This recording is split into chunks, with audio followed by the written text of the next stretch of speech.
Olá, querido amigo, querida amiga, seja muito bem-vindo a mais uma classe dos professores.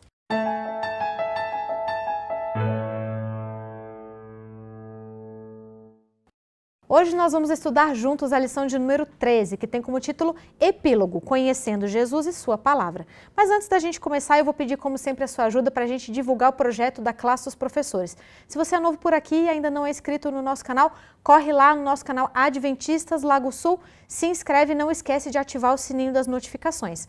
Você também pode clicar no joinha que está aqui embaixo deixando o seu like e clicar na setinha para você conseguir compartilhar esse vídeo com mais pessoas e apressar a volta de Cristo, ajudando também a classe dos professores a crescer. Por último, mas não menos importante, não esquece de deixar o seu comentário aqui embaixo. Coloca o seu nome, de onde você está nos acompanhando. Coloque o seu pedido de oração, o seu agradecimento ou o seu comentário sobre a lição. É claro que aqui a gente não consegue comentar todos, mas nos bastidores a gente lê e ora por cada pedido de oração. E eu queria deixar um abraço especial para algumas pessoas que estão sempre comentando, assistindo os nossos vídeos, que são a Dilma Barreto, que falou que ama assistir a classe. Muito obrigado por nos acompanhar. Dilma, um beijo para você. A Edmar Maia acompanha todas as lives da classe dos professores. Muito obrigada, Edmar, por acompanhar a gente também.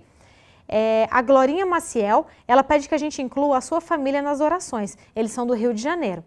O João Santiago, Igreja de Monte Castelo em Manaus. E a Vera Oliveira, que acompanha a gente da IASD Valdecães, em Belém do Pará. Muito obrigada a cada um de vocês, obrigado pelos comentários de vocês também.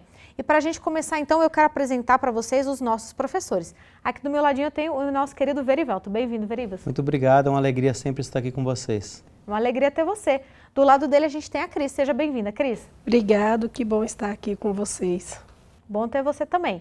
E por último, mas não menos importante, nosso querido Dalmo. Seja muito bem-vindo, Dalmo. Obrigado por poder finalizar esse trimestre juntamente com vocês. É verdade, agora a gente já está chegando perto do Natal, né? Eu sou a Jéssica, sou membro aqui da Igreja Adventista do Lago Sul, assim como o Verivelton, a Cris e o Dalmo. Para a gente começar então, você pode orar para a gente, por favor, Cris? Sim, vamos orar então. Querido e amado Deus, nós agradecemos porque aqui estamos para estudar a sua palavra. Pedimos que o Espírito Santo seja o nosso guia, que o que iremos falar aqui faça diferença em nossas vidas e que possa trazer transformação em nosso coração. Ajude-nos a manter a tua palavra viva e que nós possamos levar a todos os cantos desse mundo, Senhor. Nós te pedimos isso em nome de Jesus. Amém. Amém. Lição de número 13, Epílogo, Conhecendo Jesus e Sua Palavra. O objetivo da lição desta semana é termos o objetivo de conhecer o nosso Jesus para que nós estejamos mais bem preparados para os eventos futuros do que os discípulos, e as pessoas de antigamente estavam quando Jesus veio pela primeira vez. A gente sabe que o que não faltaram foram sinais, da vinda do Messias, do nascimento do Messias, e mesmo assim, a grande maioria das pessoas estava despreparada. Tanto é que em um dos livros de Ellen White, o História da Redenção, ela menciona que os anjos ficaram decepcionados quando Jesus nasceu, porque eles estavam esperando que a raça humana estivesse esperando com ansiedade o nascimento do Messias, principalmente porque existiam muitos sinais que foram cumpridos quando Jesus nasceu. E os anjos ficaram decepcionados ao ver a falta de estudo e de preparo dos seres humanos para receber o Salvador do universo. E agora nós temos um entendimento e um conhecimento ainda maior do que eles, e estamos esperando Jesus vindo pela segunda vez e temos todas as armas para não cometermos o mesmo erro. Então, vamos começar a estudar a lição da nossa semana. A lição de domingo, ela começa centrada em João, capítulo 21, versos 1 a 19. Então, se você ainda não está com a sua Bíblia, pausa o vídeo rapidinho, corre, pega essa Bíblia, abre lá em João 21, versos 1 a 19, porque a lição começa tratando justamente dessa história aqui, que foi o encontro de Jesus com os discípulos na Galileia. E ela fala, Dalmo, principalmente da interação de Jesus com Pedro, né? Eu acho que ele estava nervoso, Jéssica, porque eles resolveram ir pescar. Diz que quem está nervoso vai pescar. Vai pescar, né? E é interessante que a história aqui, a gente já está falando de um momento que ele poderia ter terminado, João poderia ter terminado no capítulo 20, mas ele vem com mais um capítulo. E ele vem com esse capítulo para mostrar algo surpreendente. A gente está falando de rede, a gente está falando de peixe, a gente está falando de lançar as redes, a gente está falando de puxar, a A gente está falando de ministério. A gente está falando de missão. Se a gente for imaginar que o mar, se você for em Apocalipse, por exemplo, o mar representa pessoas. E quando você puxa as redes e traz os peixes, né, que você lançou. Então, assim, esse capítulo de João, para fechar João aqui, é muito interessante. Mas a lição vem trazendo aqui o momento que Jesus vai dialogar com Pedro. Passaram a noite inteira, parece que eles desaprenderam. Pegaram nada, pegaram nem resfriado. Aí, de repente, uma voz lá na beira da praia, joga do lado direito as redes. E Pedro não reconhece de imediato, mas João, que estava com ele, reconhece. Opa, é o Messias. É interessante que o capítulo fala que Pedro, agora Pedro não andou nas águas não, ele já teve que mergulhar mesmo. Ele veste uma capa, porque disse que ele estava sem a camisa, alguma coisa assim, né? Por, talvez força e tal, durante a madrugada. Ele veste uma capa, pula na água e vai ao encontro de Cristo. Né? A gente sabe aquela... Não é possível ele mais uma vez. E Cristo já havia aparecido outras vezes. Mas parece que o ministério ia parar. Por que eles estavam pescando? Esse encontro é muito especial. Porque depois desse encontro, eles vão tomar decisões para levar a missão. A gente está falando de pouco tempo aqui depois da ressurreição dele. E isso vai demonstrar claramente que Cristo ressuscitou. Porque eles, a princípio, voltaram para a pescaria. E aí ele falou, vocês não entenderam a missão? Eu ressuscitei, agora está na hora de vocês levar o evangelho. Não é para vocês voltar à vida antiga. A rede que é para você lançar, o peixe que é para você pegar, e o que é para você puxar, não é isso aí mais não. Eu preciso de vocês. Então, a gente percebe, o autor da lição termina aqui esse domingo dizendo que isso é uma prova de que todos os efeitos que Pedro traria posterior a isso seria uma prova da ressurreição de Cristo. Porque ele tinha voltado para a vida antiga dele. E Jesus pergunta 3 vezes para ele, né? Uma lição maravilhosa, né? Pedro, você me ama? É surdo, eu já falei. Na terceira vez, Senhor, você sabe que eu te amo mais do que tudo. A resposta de Pedro vem de um coração de alguém que tinha pulado na água agora, estava molhado, tinha refeição junto ali de alguém. Então, Pedro, chegou a hora.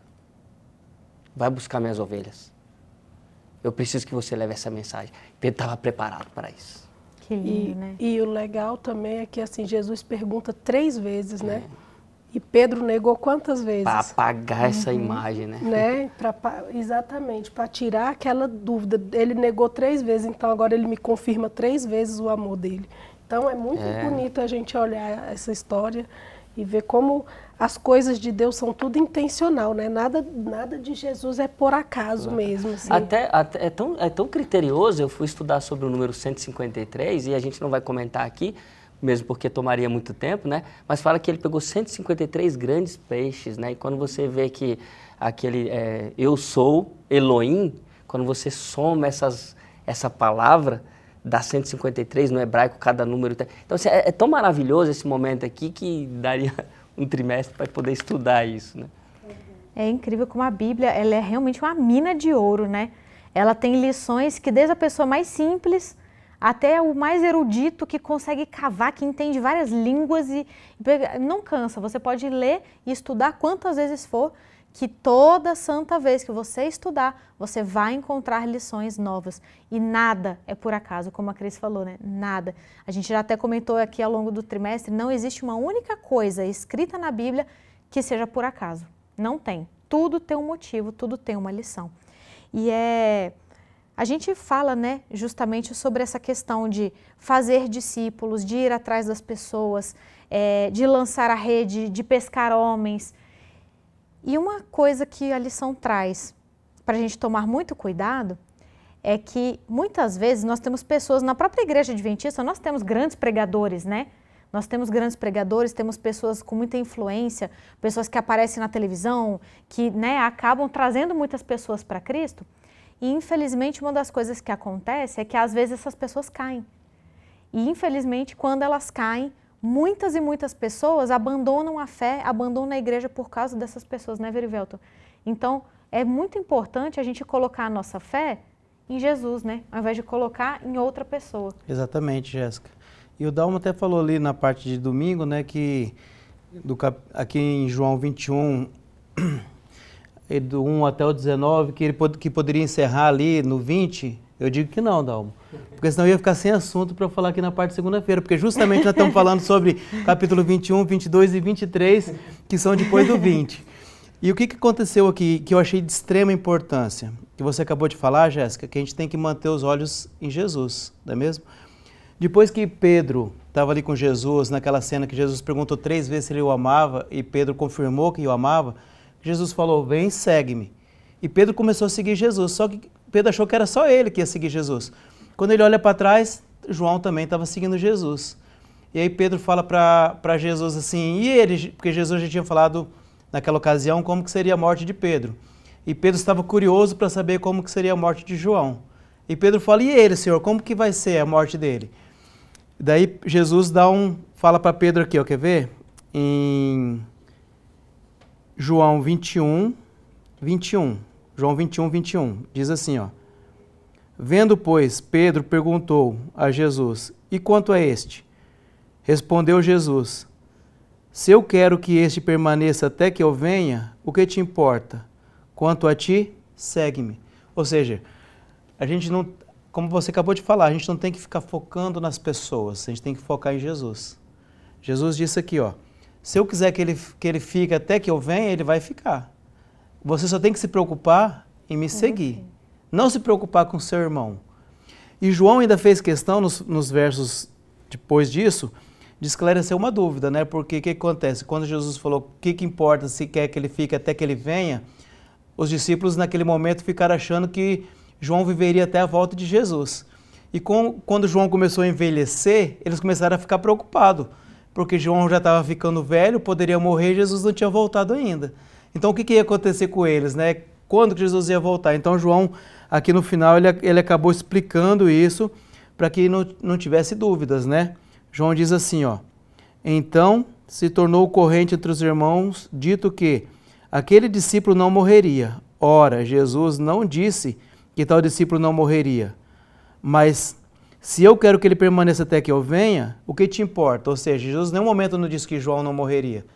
Jesus apenas disse, se eu quiser que ele permaneça até que eu venha, isso não te importa. Ou seja, a gente não tem que se preocupar com o nosso irmão, a gente não tem que se preocupar com as pessoas que estão ao nosso redor. Nós temos que nos preocupar com a nossa vida espiritual. E seguir, né? Não e que seguir a gente não Jesus. se preocupe com o nosso próximo, né? Mas Porque se a gente ficar focado na vida do irmão, na vida das outras pessoas, a gente esquece de Jesus, esquece de seguir Jesus. É que, na verdade, Jesus foi muito elegante aí. Né? Ele deu uma resposta, não seja fofoqueiro, não cuide da vida do outro, cuide da sua vida espiritual. E isso traz para a gente, para a nossa realidade, porque muitas vezes a gente está preocupado com o que a Jéssica está vestindo, e eu estou esquecendo de mim, da minha salvação e de seguir Jesus. Eu estou lembrando aí do que o Verivelto está fazendo de errado, mas eu esqueço de Jesus. O que Jesus pediu para eu fazer? Jesus não pediu para eu ficar vigiando o que o Verivelto está fazendo da vida dele, o que é que a Jéssica está vestindo, né? Jesus pediu o quê? Tenha os olhos fixos em mim. Faça o que eu estou te pedindo, faça o que eu estou mandando e deixa ele que a parte dele ele vai saber. Exatamente. São erros, né, que o inimigo acaba colocando justamente para desviar a gente da verdade. Então a gente vê que um dos erros é justamente fazer com que às vezes a gente admire tanto uma pessoa da igreja que a gente coloca aquela pessoa no lugar do próprio Jesus. E aí a partir do momento que aquela pessoa cai e mostra que ela é humana, você se decepciona. E o único que nunca vai nos decepcionar é aquele que nunca pecou, que é Jesus Cristo. Então não caia nesse engano. Satanás, uma das estratégias que Satanás tem é justamente fazer com que você coloque coisas e pessoas no lugar que deveria pertencer a Deus. E a gente precisa entender que Satanás sabe disso. Ele sabe que uma pessoa que tem visibilidade, um pastor, uma pessoa de qualquer profissão que seja, que tem grande visibilidade, que muitas pessoas admiram, se ele conseguir tentar e fazer aquela pessoa cair, ele sabe que ele vai arrastar um monte, vai levar um monte de banda. Então não seja um desses. Não coloque, não tem problema nenhum você admirar uma pessoa. Não tem problema você admirar o trabalho dela, você admirar a vida espiritual dela, mas nunca se esqueça, aquela pessoa é humana tanto quanto você. E se ela é uma pessoa extremamente influente, normalmente ela é mais tentada do que você. Então, às vezes eu, que sofro tentações tão pequenas, eu caio, que dirá uma pessoa que tem uma influência tão grande que a ponto de Satanás estar constantemente tentando. Então, nunca coloque a sua fé numa pessoa. E outro engano que a gente tem também é o engano da relatividade.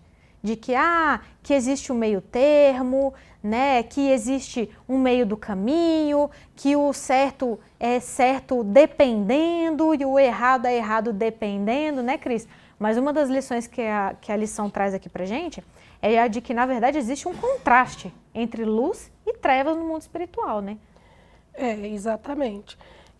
Existe esse contraste e a gente precisa entender que no campo espiritual, a luz, ela vai representar o quê? O que é verdadeiro, o que é correto e o que é santo. A luz está representando ali que a gente deve viver em comunhão com Cristo, andar com Ele, conhecer e seguir a sua verdade, né? E quando a gente coloca que Jesus é a luz do mundo, nada mais é do que Ele é a revelação do próprio Pai, Ele é a revelação de Deus. Então, quando a gente segue a Jesus, a gente vive na verdade. E já as trevas é totalmente o oposto, né? Quando a gente está no escuro, a gente se sente seguro. Se você vai para um lugar desconhecido e está no escuro, você não se sente seguro. Quando você acorda no meio da noite e precisa ir ao banheiro tomar água, geralmente você acende a luz, né?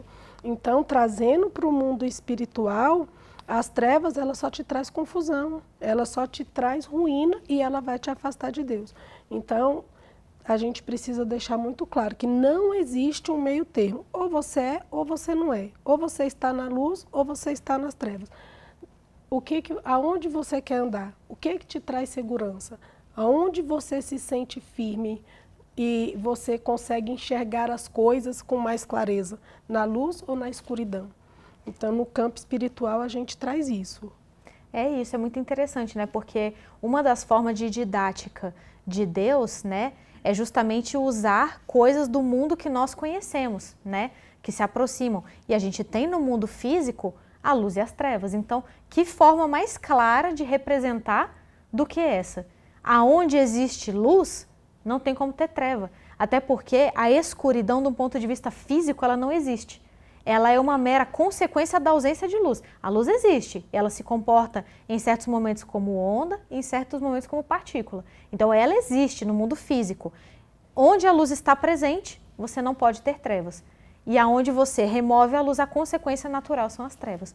Então, a gente precisa aprender, parar e pensar qual Senhor nós vamos servir, porque só existem dois. Existe um Senhor da luz e existe um Senhor das trevas. Você não consegue servir os dois. E o muro já é do Senhor das trevas. Então, não existe também o em cima do muro. E nisso a gente precisa pensar nas nossas escolhas diárias. Com certeza. Porque são as nossas escolhas diárias, às vezes é o quê? Uma música, é o que eu escolho assistir. Então, a gente precisa entender que estar na luz ou nas trevas é uma escolha diária. Todo dia eu tenho que entender e buscar andar na luz. Porque quando a gente vê também no mundo espiritual luz e trevas, a gente vem para o grande conflito. É uma grande batalha que está acontecendo ali entre Deus e Satanás. É verdade. E aí é interessante que a lição de quarta-feira, ela traz uma teologia de cima e uma teologia de baixo. Como assim, Dão? O que é uma teologia de cima e o que é uma teologia de baixo? Interessante o que o autor trouxe aqui. E parece que ele volta, né? Parece que a lição 1 ele começa com os capítulos finais e a lição 3 ele começa com os capítulos iniciais. Ele lembra aqui do segundo milagre, que a gente já comentou em lições passadas aqui, sobre um segundo milagre. E tem um verso na Bíblia que fala assim, Jesus disse para aquele cidadão, né? A cena aqui é um soldado que traz, pede para que ele cure o filho, mas o filho está na casa, o soldado está aqui. E Jesus fala assim, a menos que você veja o sinal, você vai crer, né? Então, porque ele pede para Jesus acompanhar ele e tal, e ele fala, a menos que você veja um sinal, você crê. Ou seja, essa é uma teologia de baixo. Por quê? Porque eu só acredito vendo. A gente já discutiu isso em outras lições. Se o milagre não acontecer, Jesus não é o meu Senhor. Se o milagre não acontecer, não existe Deus, eu não vejo Deus na minha vida. Isso é uma teologia de baixo. E qual que é a teologia de cima? Simples, é uma palavrinha que, se você voltar na primeira lição, lá no desenhozinho do autor da lição, ele colocou um rapazinho segurando um balãozinho e lá em cima do balãozinho estava escrito o quê? Fé. Lá na primeira lição, se tiver curiosidade, abre aí, lá na primeira lição, é a fé. Isso é a teologia de cima que nos vai levar para cima. O autor da lição pede para que a gente entenda que, para entender sobre a mensagem do Messias, eu preciso conhecer o Cristo, não só o Cristo histórico, né? Sábado está falando sobre isso, mas eu preciso conhecer um Cristo pessoal que viveu, que ele é um Salvador. E o que testifica isso? Nós já vimos os testemunhos, mas também nós temos o quê? A palavra, né? Hoje você tem a Bíblia no celular, né? O livro mais vendido. Então, através da palavra, nós podemos entender as coisas do alto e, através da fé, a gente pode acreditar nisso, e aí a gente está falando de algo do alto, né? E não as coisas daqui. E é incrível porque às vezes a gente luta contra um inimigo. E a gente, às vezes não, né? Durante toda a nossa vida nós lutamos contra um inimigo, né? E às vezes a gente vê esse inimigo como um inimigo extremamente forte e poderoso. E aí a gente pensa assim, nossa, mas como é que eu vou conseguir lutar contra? Principalmente quando a gente falou lá na primeira lição sobre a questão dos sinais e milagres, né? Que o milagre por si só um milagre não quer dizer que aquele milagre teve origem de Deus, né? Satanás também consegue operar maravilhas e sinais, fazer sinais, e às vezes a gente vê essas manifestações do poder do inimigo e a gente fica, meu Deus, como que eu vou conseguir? Mas é incrível, né, Verivelto, que a gente esquece que a gente tem um Deus que tem um poder tremendo, maravilhoso de atrair a gente, né? E de manter a gente com Ele. Exatamente. Só a morte de Jesus na cruz já poderia atrair todas as pessoas a Ele. Não precisava de mais nada. Mas mesmo assim nós temos aqui todo o Evangelho para nos dar mais informações ainda a respeito de Jesus, das coisas que aconteceram, para que a gente possa acreditar mais nele. Mas às vezes, as pessoas que viam Jesus naquela época ali que João escreveu aqui, ou elas aceitavam a luz, criam na sua fé, ou elas rejeitavam a luz. Não tem como você conhecer Jesus e não aceitar Jesus. Entendeu? Você aceita ou rejeita, só tem essas duas possibilidades. Mas as pessoas que realmente conviveram com Jesus, que conheceram Jesus, elas aceitaram Jesus. Era impossível você rejeitar Jesus, conhecendo Ele e vendo as maravilhas que Ele fez. Hoje nós não estamos vendo aqui as maravilhas que Jesus fez, mas nós temos os escritos. Para isso que nós temos esses escritos, para que nós possamos ler, aprender sobre Jesus e permanecer nele, até que Ele venha. Porque eu acho interessante a gente ter tanta informação hoje. Naquela época que Jesus estava aqui na nossa terra e caminhava e fazia os milagres, as pessoas só tinham isso para ver, né? Tinham os ensinamentos ali e tal, mas eles não tinham tanta informação como nós temos hoje. Hoje nós temos tanta informação, hoje nós temos tanta coisas que nos auxiliam e parece que cada vez estamos mais distante de Deus, né? Sendo que ao invés de estarmos mais perto de Deus, devíamos estar mais perto por tudo que nos rodeia, mas estamos mais longe. A gente vê o cumprimento das profecias, né? Exatamente. Que naquele tempo eles não tinham isso. Hoje a gente tem aí registrado o que vai acontecer, como vai ser, e a gente tem presenciado cada profecia se cumprindo. A gente inverteu a coisa, né? Porque hoje, com a ciência muito forte, aí a ciência tenta, acima da Bíblia, tentar provar alguma coisa, se não for cientificamente, inverte. Deixa a Bíblia em cima, entende a ciência, você vai ser mais feliz, eu garanto. E uma das coisas que é um grande engano é que as pessoas dizem que porque a ciência ela é o oposto da fé, ela é o oposto da Bíblia, ela é o oposto da coisa. Uma coisa assim, quem trabalha com pesquisa científica, quando alguém vira e fala assim, porque a ciência provou que não sei o que, a pessoa já dá urticária. Você ouviu um negócio desse assim, porque quem trabalha com ciência sabe que a última coisa que ciência faz é provar alguma coisa, né? Porque a ciência diz não sei o que. Isso não existe. A ciência não é um ser humano, ela não é uma instituição, ela não tem um diretor. Onde que é a sede da ciência? Não existe a sede da ciência, o presidente da ciência, sabe? Então, a ciência, inclusive, não existe uma definição precisa do que é ciência, né? É a arte de pesquisar, né? De ir atrás. Só que quanto mais a gente pesquisa, quando a gente mexe com pesquisa, mais a gente vê que a gente não sabe nada, né? Quanto mais a gente tenta provar uma coisa, mais a gente descobre que, na verdade, não era daquele jeito e tem outras evidências e outras coisas. E quando você começa a realmente estudar a fundo, você começa a ver o Deus da criação se revelando através da ciência. Tanto é que existem vários pesquisadores famosos que eram cristãos, né? E Louis Pasteur, ele falava assim, um pouquinho de ciência te afasta de Deus. Muita ciência te aproxima de Deus. Então, às vezes, no primeiro momento, você estudando alguma coisinha, você começa a falar, tá vendo, ó? Teoria da evolução, isso aí, não sei o quê, veio do nada, não sei o quê. A hora que você começa a se aprofundar, você começa a descobrir e achar o Deus que está ali dentro da ciência se revelando através de tudo aquilo. Então a gente precisa entender que a gente serve um Deus tremendo. Deus não é um coitadinho, fraquinho, coisa. É o Deus que criou os céus e a terra, é o Deus que mantém todo o cosmos, né? E mantém a ordem das coisas, e mantém tudo. Creia nesse Deus, tenha fé nele, ele vai se revelar. Ele vai se revelar. Ele precisa só que você acredite e que você tenha essa fé, que você dê essa chance, né, Dalmo? Que nem o Dalmo comentou. Para de botar coisa acima de Deus, achando que você vai achar alguma coisa que seja mais inteligente, que seja mais elucidada.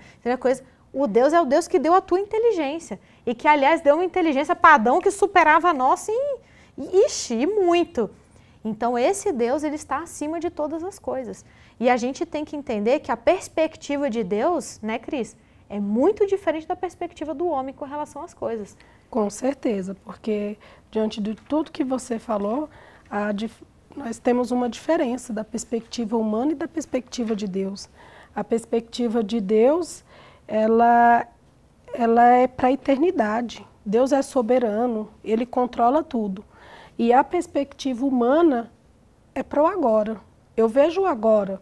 É para as minhas necessidades imediatas, o que eu preciso solucionar. É para esse mundinho aqui, para essa vidinha aqui, exatamente, né? E com as nossas limitações, porque nós somos muito limitados, a nossa mente é muito limitada. Então, Deus tem uma outra perspectiva, a gente tem que levar em consideração a vastidão da sabedoria de Deus, né? Que para a gente não é nada, né? Quando a gente se olha diante de um Deus que tudo criou, que eu sou, né? Quem eu sou. Então a gente precisa deixar claro que Deus tem uma perspectiva e nós humanos temos uma outra muito limitada, muito aquém do que Deus precisa e do que Deus sabe, né? Tanto é que o próprio Deus falou, né? Quem eras tu quando eu lançava os fundamentos da terra? Tipo, quem é você na fila do pão, entendeu? Como eu disse, Jesus é muito elegante, ele não dá essas respostas pra gente assim, né? Quem é você na fila do pão? Mas na verdade é isso que ele está dizendo, né?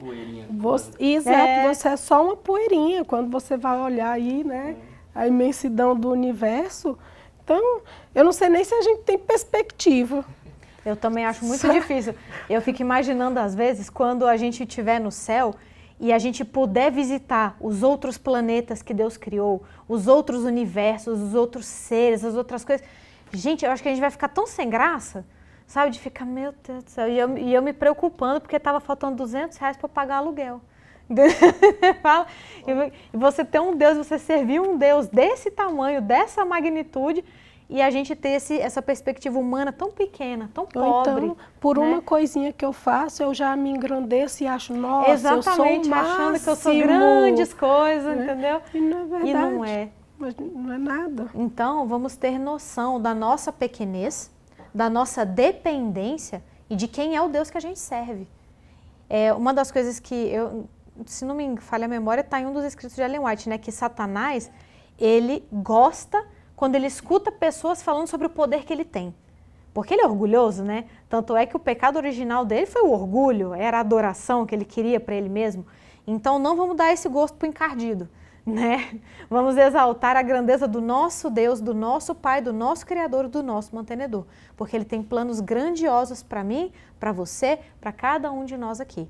Então, para a gente encerrar a nossa lição, estamos caminhando aí, né? Tivemos o Natal durante essa semana, agora estamos caminhando para mais um ano, né? E infelizmente mais um ano que o nosso Jesus ainda não veio. E não veio por culpa nossa.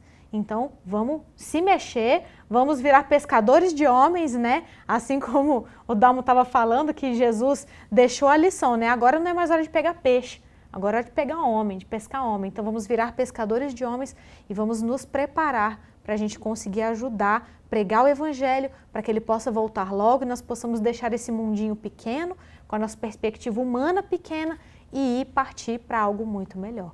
Dalmo, você ora para a gente terminar, por favor? Vamos orar.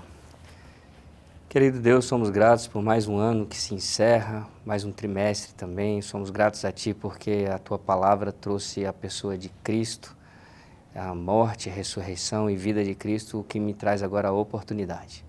Estamos agora diante de mais um ano que se inicia, que o Senhor possa estar com cada um de nós, esteja com os projetos que a Sua igreja tem, os projetos que cada um aqui também tem, que o Senhor possa atender os pedidos de oração que foram feitos e vem sendo feito ao longo desse período. Esteja com cada um de nós aqui também, com a equipe técnica, que o Senhor possa abençoar cada um a sua vida. Que possamos ser exemplos nesse mundo para que outras pessoas também conheçam do seu amor. Eu te peço isso, te agradeço em nome e por amor do nosso Mestre Jesus. Amém. Amém. Chegamos ao final de mais um trimestre, de mais uma lição, mas não se esqueça, a classe dos professores não substitui o estudo diário da lição. Então, todo dia acorda, pega a sua Bíblia, pega a sua lição, vai ter o seu momento com Cristo, que Ele está te esperando e você não vai se arrepender. Muito obrigada pela sua companhia, a gente te espera semana que vem para mais um trimestre e mais uma classe dos professores.